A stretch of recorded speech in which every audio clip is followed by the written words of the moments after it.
warahmatullahi wabarakatuh. Alhamdulillahilladzi khalaqas samawati wal arda wa ja'ala dzulumati ila nur waladzi khalaqakum min tin summa qada'a jalan wa ajalun sama'i dan summa antum tamtarun wa huwa Allahu samawati wa bil ardi ya'lamu sirrakum wa jahrakum wa ya'lamu ma tasifun. Asyhadu an la ilaha illallah wahdahu la syarika lah innama huwa ilahul wahid Allahu la ilaha illa huwa rabbul arsyil azim Allahu la ilaha illa huwal hayyul qayyum Allahu la ilaha illa huwar rahmanur rahim. Qala rabbi shrah li sadri wa yassir li amri wahlul 'uqdatam yafqahu qawli waj'alni waziran min ahli. Alhamdulillahirabbil alamin. Segala pujian bagi Allah yang telah menciptakan samawat dan bumi dan mengadakan gelap dan terang, dan orang-orang kafir mempersekutukan dengan Tuhan mereka. Dialah Allah yang menciptakan kamu dari tim, sesudah itu ditentukan ajalnya pada ajal tertentu. Dan dialah Allah baik yang di sama maupun yang di bumi, Dia mengetahui apa yang kamu rahasiakan dan apa yang kamu lahirkan. Ya Allah, ya Tuhanku, lapangkanlah untukku dadaku dan mudahkanlah untukku urusanku dan lepaskanlah kekaguan dari lidahku supaya mereka mengerti perkataanmu dan jadikanlah untukku seorang pelaksana dari keluargaku. Muslimin muslimat yang dimuliakan Allah, marilah senantiasa kita membacakan puja dan puji kepada Allah Ta'ala atas kesempatan yang sampai saat ini masih diberikan kepada kita. Terlebih ini masih dalam suasana momentum Hari Raya Idul Fitri dan kita sudah menyelesaikan ibadah puasa kita pada beberapa hari yang lalu. Mudah-mudahan dengan selesai puasa itu semangat penghambaan diri, pengabdian diri kita pada Allah Ta'ala semakin meningkat. Hal itu diperoleh karena kita sudah melaksanakan i'tikaf selama bulan puasa penuh. Dan pada kesempatan yang mulia ini kita akan sedikit membahas sesuatu yang berkaitan dengan hari libur kemingguan atau weekend. Hari libur atau hari Minggu itu ditetapkan sebagai hari libur itu sejak zaman Romawi kuno. Itu kita tidak ada salahnya kita mengetahui sejarahnya, biar kita mengetahui sanksi hukum dari pelanggaran tersebut. Ketika itu orang Romawi menggunakan hari tersebut untuk beribadah. Kaisar Romawi yaitu Konstantin I kemudian mengeluarkan undang-undang perdata pertama tentang hari Minggu pada tahun 321 Masehi, yang kemudian menetapkan hari Minggu itu sebagai hari libur untuk beribadah dan menghentikan dari segala kegiatan atau dari segala pekerjaan. Kemudian konsep hari Minggu sebagai hari libur kemudian berkembang seiring dengan waktu yang diterapkan di banyak negara, dan pada masa revolusi industri pada tahun 1800 para buruh pabrik di Amerika mulai meminta hari libur karena telah kelelahan sebab sudah bekerja selama 7 hari penuh dalam seminggu. Ini kita harus tahu. Akhirnya para pemilik industri di Amerika memahami pentingnya efisiensi dari bidang produksi dan kemudian memberikan hari libur di akhir pekan, yaitu hari Sabtu dan hari Minggu. Nah, di Indonesia atau di negara kita hari Minggu menjadi hari libur karena pengaruh penjajah Belanda yang memiliki acuan pada budaya Eropa, karena Belanda termasuk salah satu negara Eropa. Sejak itu kalender di Indonesia menetapkan hari libur itu hari Minggu sebagai hari libur. Kemudian di seluruh kalender pada hari Minggu itu dicetak dengan warna merah. Nah, itu sejarahnya. Alangkah banyak kita memang tahu. Dan sebagai seorang Muslim, karena kita mempunyai petunjuk berupa wahyu Al-Quran, maka mari kita perhatikan petunjuk Allah yang ada di dalam Al-Quran yang berkaitan dengan hari libur atau hari istirahat. Firman Allah di dalam surat ke-25 ayat 47 selengkapnya sebagai berikut. A'udzubillahi minasyaitonirrajim. Bismillahirrahmanirrahim. Wa huwal ladzi ja'ala lakumul laila libasan wa nauma subatan wa ja'ala nahara nusyura. Dialah Allah yang menjadikan untukmu malam sebagai pakaian dan tidurmu untuk istirahat, dan Dia menjadikan siang untuk kebangkitan. Selanjutnya hal terkait dengan ayat itu, surat ke-78 ayat 9, 10 dan 11. Wa ja'alna laila libasan wa ja'alna nahara ma'asa.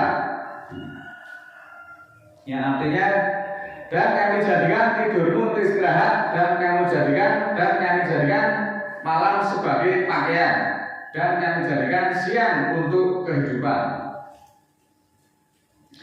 Di dalam ayat tersebut ada istilah pakaian atau bahasa Arabnya libas. Libas ini di dalam surat ke-2 Al-Baqarah ayat 187 kemarin juga sudah kita analisakan, yang berkaitan dengan istrimu adalah ladang bagimu. Kemudian juga istri itu harus dipergauli. Allah tidak melarang pergaulan suami istri itu pada siang hari, tetapi pada bulan Ramadan itu dilarang. Tetapi di dalam ayat tersebut berkait erat dengan ayat tersebut adalah dilaksanakan pada malam hari, yang berkaitan dengan malam itu sebagai pakaian. Karena siangnya itu hari orang-orang di mana orang itu disibukkan untuk berbagai urusan duniawi atau mencari kebutuhan dunia. Selanjutnya kita akan bahas masalah istirahat. Masyarakat Islam adalah orang-orang yang dinamis, yaitu pekerja keras. Mengenai tidak akan membiarkan waktu itu terlewat dengan percuma hanya untuk sekedar bermalas-malasan, tetapi harus dipergunakan untuk amar ma'ruf nahi munkar dan juga kegiatan-kegiatan produktif yang lainnya. Tidak ada waktu bagi orang-orang yang beriman itu untuk istirahat, bersenang-senang, dan membuang waktu secara percuma sementara keadaan ekonominya masih sangat kekurangan. Mereka tidak istirahat selagi urusannya itu belum selesai. Nah, istirahat itu bagi orang beriman hanyalah tidur. Jadi waktu malam itu digunakan untuk tidur itu selaku istirahat, di mana tubuh dan pikiran itu benar-benar mengasuh tanpa beban pikiran yang membebani. Kemudian untuk pemulihan dan membentuk kekuatan baru, karena pada pagi harinya harus bangkit untuk beraktivitas kembali secara bugar. Ini sebetulnya Allah menetapkan hukum sebagai seperti tersebut. Jika diperhatikan dengan sesama, petunjuk Allah di dalam Al-Quran itu faktanya memang 100% adalah benar, bahwa istirahat itu adalah waktu tidur pada malam hari. Sedangkan libur mingguan, libur akhir pekan atau weekend itu adalah buatan manusia untuk memalingkan kita semua itu dari petunjuk-petunjuk Allah yang ada di dalam Al-Quran. Terlebih jika libur akhir pekan itu digunakan untuk kegiatan-kegiatan yang sifatnya hanya pesta pora, minum-minuman keras, kemudian perjudian, huru hara, dan semua itu cenderung pada sifat pemborosan. Sebaiknya orang beriman itu hanya istirahat pada waktu tidur di malam hari dan libur tahunan pada bulan Ramadan yang usianya 29 atau 30 hari. Itu libur tahunan. Itu pun harus digunakan untuk kegiatan pendalaman agama, iktikaf di masjid-masjid. Libur akhir pekan itu jumlahnya 52 hari. Kalau kita mengambil hari Ahadnya saja, hari Minggu saja. Tetapi sekarang justru libur itu menjadi 2 hari, Ahad dan Sabtu dan Ahad, atau Sabtu dan Minggu itu libur. Itu bahkan menjadi 100 hari lebih itu. Waktu itu dibuang percuma. Sedangkan liburan tahunan menurut Allah itu hanya 29 atau 30 hari, itu pada bulan Ramadan, sehingga cukup sebenarnya itu kerja selama 11 bulan untuk hidup selama 12 bulan itu tidaklah terlalu sulit. Karena Allah yang memberikan hukum seperti itu. Yang 1 bulan penuh itu untuk istirahat, untuk iktikaf, untuk libur, untuk istirahat. Sedangkan yang 11 bulan kerja penuh, tidak ada libur Sabtu dan Minggu. Itu tuntunan Allah di dalam Al-Quran. Saudaraku, bahwa sebagai kepala keluarga tidaklah akan beruntung kita dengan mengambil libur mingguan itu. Karena apa? Tenaganya bukannya bertambah, tetapi justru akan bertambah kecapean karena disibukkan dengan kegiatan libur mingguan, yang bahkan libur mingguan itu tidak jarang menghabiskan penghasilan selama 6 hari kerja yang kemarin. Jika libur itu selama Ramadan maka hanya 29 atau 30 hari, tetapi tetap dalam bimbingan Allah, yaitu di dalam bimbingan Al-Quran, tanpa pemborosan dan tanpa perbuatan yang munkar.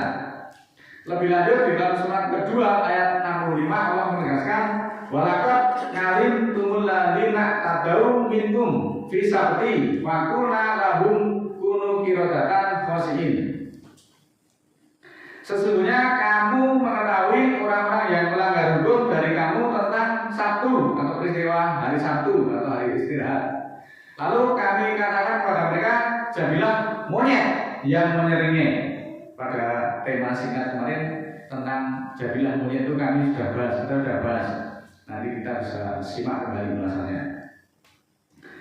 Surat kedua ayat 66, wa ja'alnaha nakalan lima baina yadaiha wa ma khalfaha wa mau'izatan lil muttaqin.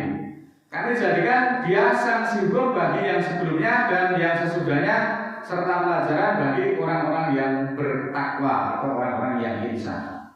Muslimin muslimat yang dimuliakan Allah, dari asal usulnya ternyata libur mingguan itu berasal dari umatnya Nabi Musa, yaitu Bani Israel yang diberi Alkitab, yang menempatkan hari ke-7 atau hari Sab'ah atau hari Sabtu sebagai hari libur. Dan lebih disayangkan hal ini telah merebak dan masuk di dalam masyarakat Islam. Nah, akibat kita tidak mempelajari petunjuk Allah yang ada di dalam Al-Quran, sehingga kita tuh dipalingkan, itu kita juga tidak tahu. Kita mengikuti apa adanya yang ada di dalam masyarakat. Di dalam surat Al-Baqarah tadi, surat kedua ayat 65 menyatakan bahwa libur mingguan adalah sebuah pelanggaran hukum. Lalu Allah menjadikan orang-orang yang melanggar itu diantaranya Bani Israel dijadikan sebagai monyet yang menyeringai. Tahukah kalian sifat dari monyet itu? Bahwa monyet itu suka meniru perbuatan-perbuatan yang dilihatnya tanpa tahu apa maksud perbuatan itu dilakukan. Monyet itu biasanya suka menggertak makhluk lain, tetapi gertakan itu dilakukan ketika mereka bergerombol, ketika mereka banyak temannya, banyak kelompoknya, dan mereka akan lari tunggang-tunggang manakala mereka sendirian. Monyet itu juga biasa hidup di atas pohon, di atas dahan yang tinggi, sambil mencibir makhluk yang lain yang lewat di bawahnya. Mencibir itu sebagai tanda dia itu mengejek dengan sikap yang sombong.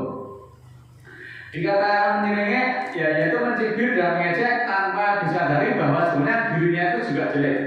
Kita bisa tahu bahwa bentuk dari hewan-hewan itu ada yang menggemaskan, ada yang lucu, ada yang menyenangkan. Tetapi untuk monyet itu kan dari segi wajahnya saja itu juga sudah sangat jelek. Tetapi dia juga lebih suka mengejek orang lain, tidak sadar bahwa dirinya itu juga lebih jelek dari yang diejek itu. Jadi masyarakat yang membiasakan diri dengan libur mingguan akan bersikap sama dengan pelanggar hukum yang dilakukan sebagian dari Bani Israel, yaitu dianggap sama seperti monyet yang suka meniru-niru tetapi tidak mengetahui apa sebabnya. Bahwa yang suka melakukan gertak sambal itu juga monyet sewaktu mereka bergerombol, sewaktu mereka banyak temannya, tetapi mereka menjadi pengecut ketika mereka sendirian. Mereka akan lari tunggang-tunggang jika mereka sendirian. Mereka juga suka berlagak dengan pakaian-pakaian atau atribut-atribut yang bagus, menggunakan make up yang mahal, kemudian mondar-mandir ke sana kemari, pertentang-pertentang di dalam negeri, kemudian menganggap enteng orang lain. Sementara keadaan dirinya itu sebenarnya juga sangat menyedihkan, yaitu pakaiannya kumal, juga tingkat sumber dayanya itu sebenarnya juga sangat rendah. Di dalam surat ke-4 ayat 154 dan surat ke-7 ayat 163 menyatakan bahwa libur mingguan adalah terlarang. Dan kalau dari dulu sampai sekarang kita sudah menjadi tradisi, hendaklah kita pada saat ini tidak mengulangi lagi supaya tidak dilakukan dan disamakan dengan Bani Israel. Mulai dari sekarang gunakanlah hari Sab'ah dan Ahad atau Sabtu dan Minggu itu untuk berkegiatan yang produktif. Gunakanlah waktu malam itu sepenuhnya untuk tidur, untuk istirahat. Tidak digunakan untuk hal-hal yang sifatnya hanya kelayapan, hanya begadang, tidak ada manfaatnya. Malam itu dijadikan sebagai pakaian, juga dijadikan sebagai waktu untuk istirahat. Maka seyogianya pergunaan waktu istirahat yang diperuntukkan untuk kita digunakan dengan tidur secukupnya sebaik-baiknya, dan kurangi kebiasaan-kebiasaan begadang sampai dini hari yang tidak ada manfaatnya. Kemudian liburan istirahat itu juga ditambah libur tahunan pada bulan Ramadan sebanyak 29 atau 30 hari itu untuk kegiatan iktikaf. Surat ketiga ayat 100, ya ayyuhalladzina amanu in tuti'u fariqan minnal ladzina utul kitaba yaraddukum ba'da imanikum kafirin. Wahai orang-orang beriman, jika kamu mentaati sebagian dari orang-orang yang diberi Alkitab kan Bani Israil, mereka akan menjadikan kamu kafir sesudah kamu beriman. Nah ini bahayanya. Ketika kita mengikuti tradisi-tradisi orang-orang atau hukum-hukum jahiliyah, kita akan dikembalikan menjadi orang kafir sesudah kamu beriman, sesudah kamu mendapatkan petunjuk. Allah lebih menegaskan lagi di dalam surat ke-5 surat Al-Maidah ayat 50, afak hukmal jahiliyati yabghuna wa man ahsanu minallahi hukman liqaumi yuqinun. Apakah hukum tolak, hukum jahiliyah yang kamu cari? Siapakah yang lebih baik daripada Allah tentang hukum bagi kaum yang yakin? Nah, saudaraku, dari beberapa uraian ayat tersebut di atas, maka saya mengingatkan kembali, marilah budaya atau tradisi-tradisi yang memang sudah mengakar di lingkungan masyarakat kita. Tetapi kalau itu memang sebenarnya bertentangan dengan Al-Quran, hendaklah kita kemudian tidak melakukan lagi, tinggalkan saja. Karena kita adalah mengikuti petunjuk-petunjuk Allah yang ada di dalam Al-Quran. Sekali lagi, Allah menjadikan malam itu untuk istirahat, selalu pakaian, dan pada siang hari itu untuk kebangkitan, untuk kegiatan yang bersifat produktif, untuk kesejahteraan dan kemakmuran keluarga. Sekali lagi saudaraku, adalah kita mengambil hukum itu yang hukumnya Allah, bukan hukum yang buatan manusia. Karena hukum buatan manusia adalah hukumnya jahiliyah. Apa hukum jahiliyah yang akan kamu pakai? Tidak ada hukum yang lebih baik itu kecuali hukumnya Allah. Hukumnya Allah tentang liburan sudah sangat jelas. Kita diperintahkan untuk bekerja penuh selama 11 bulan untuk hidup selama 12 bulan. Yang 1 bulan penuh kita istirahat, kemudian kita tidak ada halangan melaksanakan perintah-perintah Allah, syariat-syariat Allah yang ada dalam Al-Quran, yaitu melaksanakan iktikaf pada bulan Ramadan. Bagi yang saudara-saudara kemarin belum optimal, maka dengan saya analiskan ayat-ayat ini mudah-mudahan kita bisa mengambil pelajaran dan senantiasa kita kembali kepada petunjuk Allah yang ada di dalam Al-Quran. Mudah-mudahan Allah ridho atas perjuangan kita, dan marilah kita senantiasa bermohon kepada Allah. A'udzubillahi minasyaitonirrajim. Bismillahirrahmanirrahim. Allahumma ighfirli walil mu'minina wal mu'minat al-ahya'i minhum wal amwat innaka samiun qaribun mujibud da'wat innaka 'ala kulli syai'in qadir. Ya Allah, ampunilah kami dan untuk mukminin dan mukminat, baik yang masih hidup maupun yang sudah mati. Sesungguhnya Engkau Maha mendengar, Engkau Maha dekat, dan Engkau Maha mendengar seruan. Sesungguhnya Engkau menentukan atas setiap sesuatu. Rabbana la tu'akhidna in nasina aw akhtana. Rabbana wa la tahmil 'alaina isran kama hamaltahu 'alal ladzina min qablina. Rabbana wa la tuhammilna ma la taqata lana bihi wa'fu 'anna waghfir lana warhamna anta maulana fansurna 'alal qaumil kafirin. Ya Allah, ya Rabb kami, janganlah terima kami jika kami lupa atau kami salah.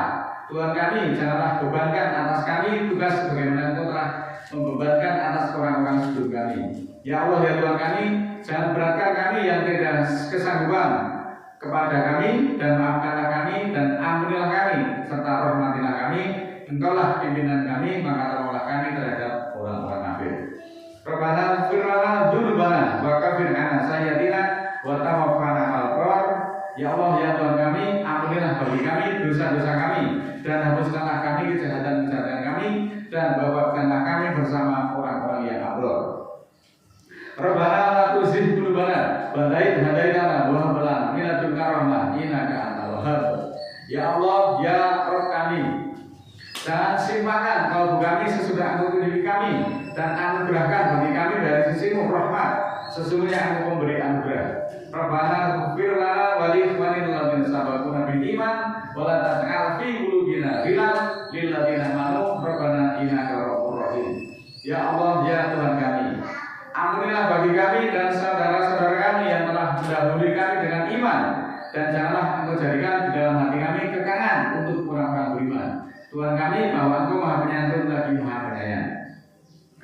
Rabbi auzini an askura nikmataka allati an'amta alayya wa ala walidayya wa an amala sholihan tardahu wa aslih li fi dzurriyyati inni tubtu ilaika wa inni minal muslimin. Ya Allah, ya Rabb kami, bawalah aku mensyukuri nikmat-Mu yang Engkau menikmatkan atas ibu aku, dan untuk beramal soleh Engkau yang meridhoi. Dan jadikanlah aku berbuat soleh pada keturunanku, aku bertobat kepadamu, dan aku termasuk muslimin. Subhana rabbika rabbil izzati amma yasifun wa salamun alal mursalin walhamdulillahirabbil alamin. Maha suci Tuhanku, Tuhan kemuliaan tentang apa-apa yang mereka sifatkan, dan keselamatan atas para utusan. Alhamdulillahirabbil alamin. Assalamualaikum warahmatullahi wabarakatuh.